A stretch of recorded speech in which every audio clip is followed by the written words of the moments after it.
শুভ সকাল। আজ ৩রা শ্রাবণ ১৪৩২, ইংরাজির ২০শে জুলাই ২০২৫।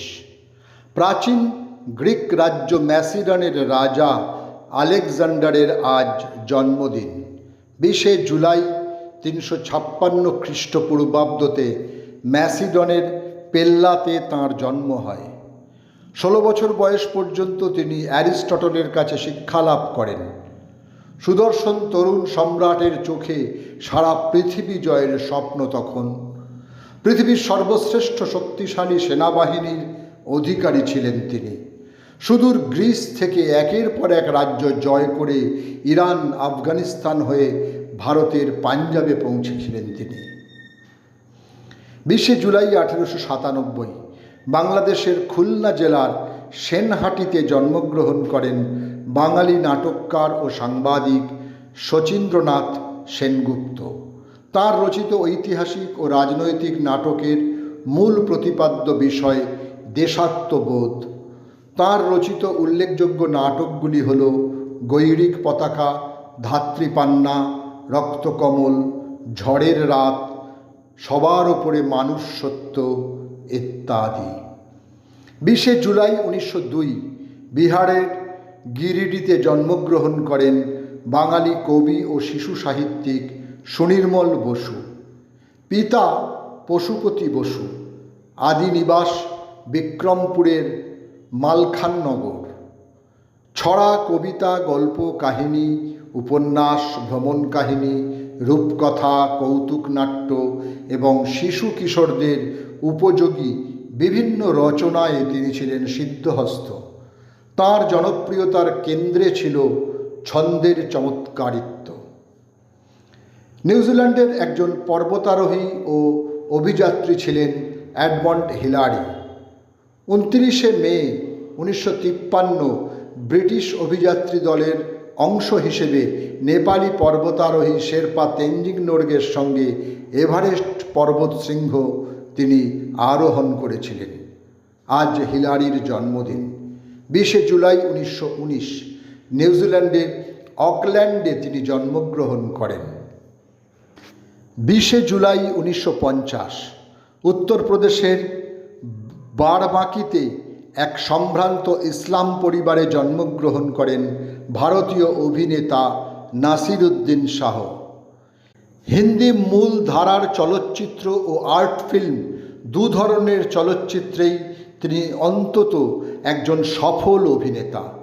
তাঁর অভিনীত উল্লেখযোগ্য সিনেমাগুলি হল মন্থন, জুনুন, আক্রোশ, উমরাও জান, পার, মির্চ মশালা, খামোশ, চায়না গেট, হে রাম ইত্যাদি। অভিনয়ের সাফল্যের জন্য তিনি ৩বার জাতীয় চলচ্চিত্র পুরস্কার, ৩বার ফিল্মফেয়ার পুরস্কার, ভেনিস চলচ্চিত্র উৎসব থেকে ভেনিস কাপ, পদ্মশ্রী ও পদ্মভূষণ সম্মান লাভ করেছেন। রামকৃষ্ণ আন্দোলনের বিকাশ ও প্রসারে যাঁর ভূমিকা অনস্বীকার্য, সেই শ্রী মা সারদা দেবীর আজ মৃত্যুদিন।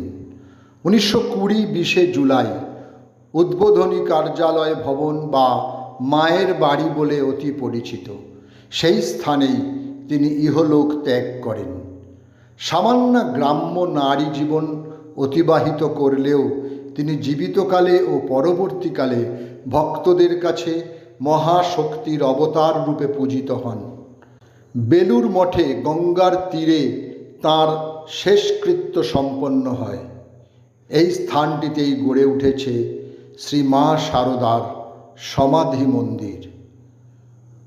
৮ই এপ্রিল ১৯২৯ ভগৎ সিংহের সঙ্গে একসাথে নয়াদিল্লির কেন্দ্রীয় সংসদ ভবনে বোমা ফাটিয়েছিলেন ভারতমাতার যে সন্তান, তিনি বটুকেশ্বর দত্ত। আজ তাঁর মৃত্যুদিন। এই সর্বত্যাগী বিপ্লবীর শেষ জীবন ছিল খুবই বেদনাদায়ক ও মর্মান্তিক। ২০শে জুলাই ১৯৬৫ দিল্লির একটি হাসপাতালে প্রায় লোকচক্ষুর অন্তরালেই তাঁর মৃত্যু হয়।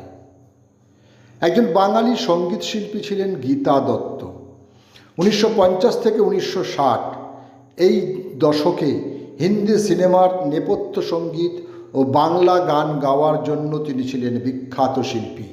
1972 আজকের দিনে সিরোসিস অফ লিভারে আক্রান্ত হয়ে তিনি ইহলোক ত্যাগ করেন।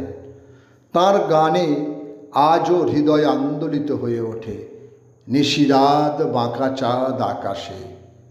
1957 সিনেমা পৃথিবী আমারে চায়। ভারতীয় উপমহাদেশের অন্যতম প্রথিতযশা সঙ্গীত শিল্পী, প্রসিদ্ধ সুরকার ও সঙ্গীত পরিচালক ছিলেন কমলা দাশগুপ্ত। তার শেষ জীবন ছিল খুবই কষ্টের। ঢাকায় তিনি একটি মুদির দোকান দেন।